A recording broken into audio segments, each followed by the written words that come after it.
Hey there! Feeling that afternoon slowdown? Don't worry, we've all been there. In today's episode of SoftPodcast English, let's learn how to talk about your afternoon routines in real, everyday English. The lost hours of the day. Have you ever noticed how your energy changes after lunch? That strange moment around 2 p.m. when your brain feels like it's half asleep, your focus fades, and you start wondering why the afternoon always feels twice as long as the morning? Here's a truth most people never realize. The afternoon isn't when you lose energy. It's when you lose direction. But what if you could use your afternoon not only to get things done, but to learn English naturally through what you already do? That's what we'll explore today. Not grammar, not long lists, just the rhythm of your afternoon. Work, study, lunch, breaks, and little English moments hidden in between. The transition from morning energy to afternoon focus. The afternoon begins right after your morning momentum ends. It's like the bridge between productivity and rest, the hardest part of the day to master. In language learning, this is also the middle slump. Students start their day excited to study, but by noon, their motivation fades. So here's the first tip. Don't fight the slump.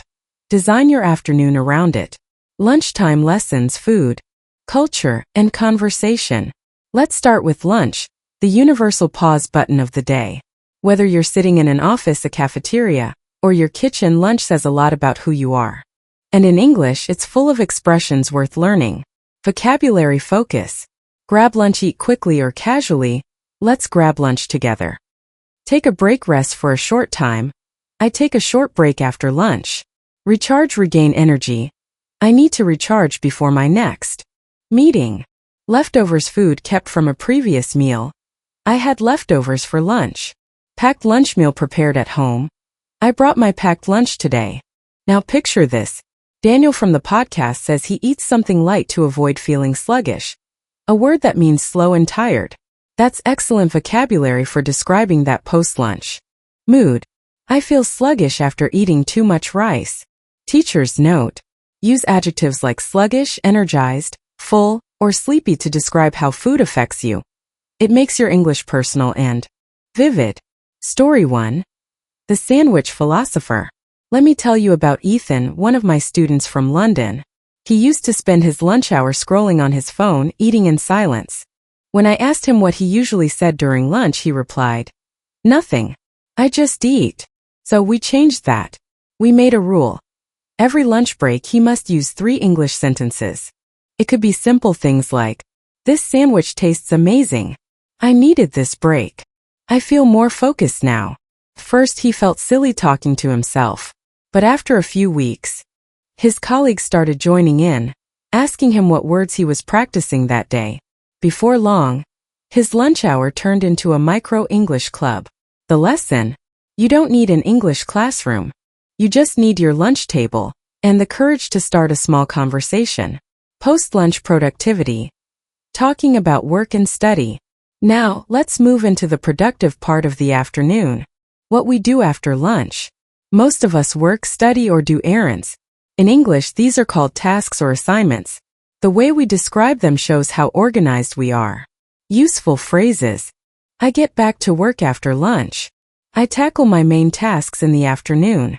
I focus on my projects. I check my emails and reply to messages.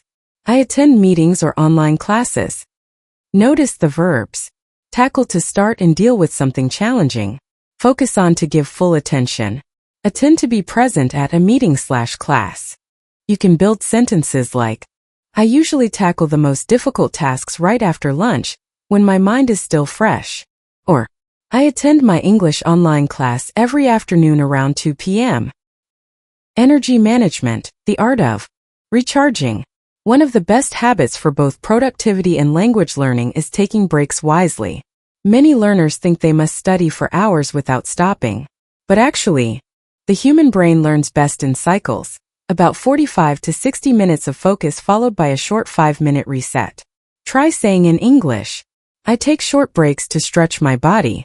I grab a coffee to recharge. I step outside for fresh air. These tiny actions and describing them aloud are great English moments. They make language a rhythm, not a subject. Story 2. The freelancers. Focus. Nora, a freelancer from the Philippines, once told me, "My afternoons are unpredictable. Sometimes I'm super focused, other times I can't even start." So we created a system. Every day at 1 p.m., she'd write one English sentence starting with, "Today I will." For example, "Today I will finish my client proposal." "Today I will edit 2 videos." "Today I will rest early." This simple habit did 2 things. Kept her accountable. It made her think in English before acting. By month 2, her productivity doubled, not because she studied more, but because she planned her day in English. So remember this. When you think in English, you don't just speak differently, you live differently. The 3 p.m. slump. Surviving the sleepy hours. Every afternoon has that moment. The moment when your focus disappears and all you want is a nap or a strong cup of coffee. In English, we call this the afternoon slump. The podcast mentioned it, that dip in energy after lunch. Here's how native speakers talk about it naturally. "I hit a slump after 3 p.m. I need a quick pick-me-up. Coffee is my afternoon lifesaver. I take a short walk to wake myself up." Phrase tip. A pick-me-up can mean anything that gives you energy: coffee, snacks, music, or even a motivational video. If you're studying English, this is also the perfect time for a 10-minute English reset.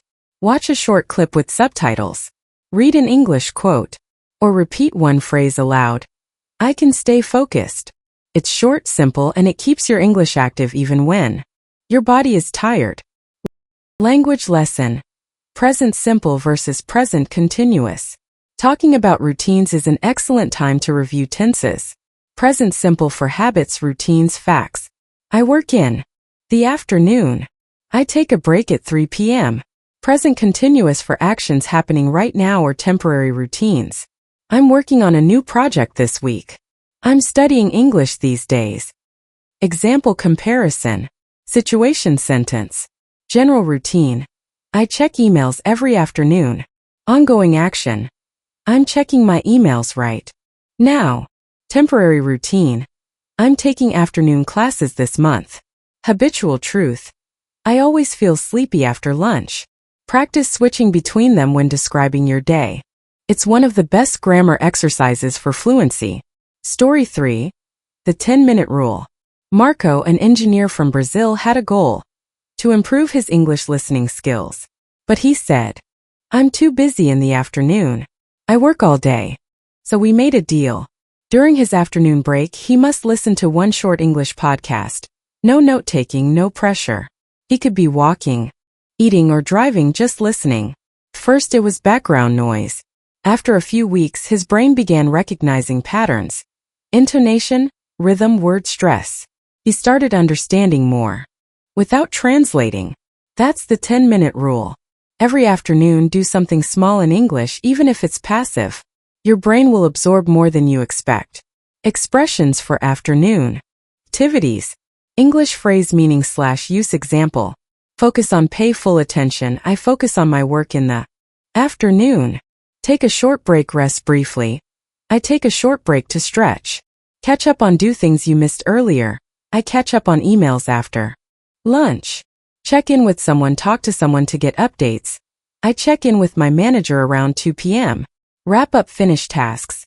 I wrap up my work by 5 p.m. Practice combining them.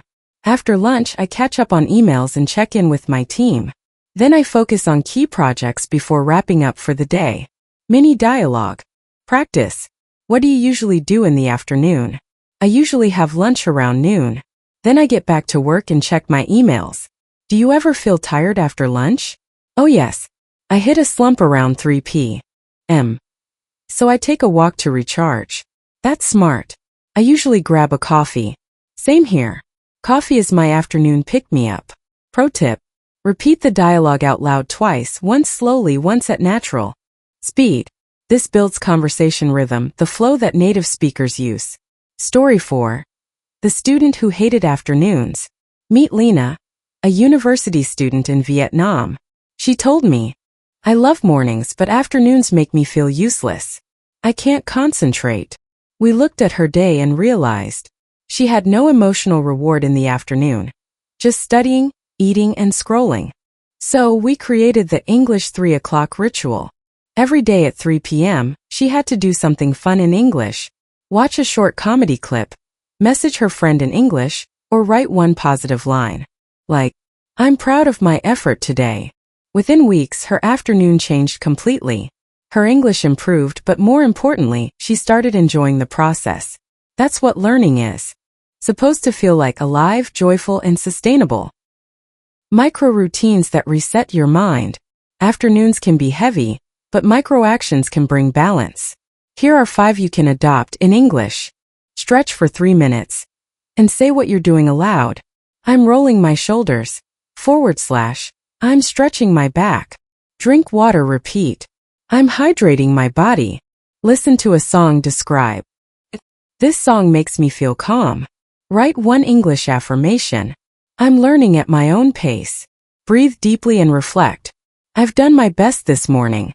The afternoon is a fresh start. That's how language becomes mindfulness. Every sentence is both English practice and emotional grounding. Grammar spotlight. Transition words. Afternoon routines often include sequences of actions. Here's how to connect them smoothly. Transition use example. After that. To show sequence, I have lunch, and after that I get back to work. Then simple next action. Then I check my messages. Later on, something happening later on. I go to the gym. Meanwhile, 2 things at once. I study while listening to music. Finally, the last step, finally. I close my laptop and relax. Exercise. Describe your afternoon using all 5 transitions. Example. After lunch I check my emails. Then I attend my online class. Later on, I go out for coffee with friends. Meanwhile, I listen to English podcasts. Finally, I prepare dinner. Perfect flow. Perfect structure. Perfect practice. The balance between work and rest. Let's pause for a moment. Ask yourself, what's your real goal in the afternoon? Is it just to finish tasks? Or to live consciously? Because here's the truth. Your afternoon is the heartbeat of your discipline. It's where you either maintain momentum or lose it. In the podcast, Daniel mentioned how he takes short breaks to stay productive. That's not just lifestyle advice. It's language in action. When you describe your own rhythm, I focus, I take breaks, I recharge. You're building a vocabulary of balance. English Journal Challenge. End your afternoon with 1 paragraph in English. Try writing this. This afternoon I worked on my main project. I took a short break around 3 p.m. to stretch. Then I replied to some emails and finished my tasks. I felt productive but also a little tired, so I listened to music to relax. It's simple. It's real. And it trains your brain to tell your story in English naturally. Reflection. The lesson of afternoons. Afternoons teach you one powerful truth. Productivity is not about doing more. It's about doing better. The same applies to learning English. You don't need 5-hour study marathons. You need consistency, balance, and awareness of your energy. When you feel tired, rest in English. When you eat, describe it in English. When you work, plan in English. That's how fluency grows. Not in sudden bursts, but in daily patterns. So next time the afternoon slump hits, remember, you can either scroll your phone or scroll through your dreams. You can waste an hour or invest it in a few English sentences that move you forward. The choice, as always, is yours. The day is halfway through, but your calm is just beginning. Thanks for listening to Soft Podcast English, your space to slow down and refocus.